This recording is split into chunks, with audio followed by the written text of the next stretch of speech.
Dito pala sa Christie's Beach, makakabili ka ng mga pagkain, snacks, or lunches. At dyan lang oh. Ayan. Ayan, the ASPY Bike House. At sa taas pala niyan ay mga apartment. So, nasa tapat lang talaga ng playground. Ayan oh.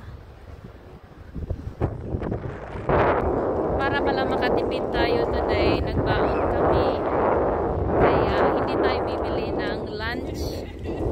So, ganyan tayo no, pag gumagala, pag gusto nating magtipid ay nagbabaon lang tayo para at least yung gastos natin ay gasolina lang ng car. So, ganyan din ba kayo pag gumagala at gusto nyo magtipid? Nagbabaon kayo. So, mamaya, pagkakain tayo ng lunch, doon lang tayo kakain sa beach. Ayan o. Ayan, napakalapit lang ano. So, ganyan tayo magtipid, no? Gusto ko lang palang pasalamatan ang mga followers natin na laging nakasuporta at nakasubaybay nitong mga videos ko. So, mula dito sa Christie's Beach, South Australia, sina-shoutout ko sina Ray M. Manis and Mariano Marcial Jr. sa laging pagsuporta at pagsubaybay nitong mga videos ko.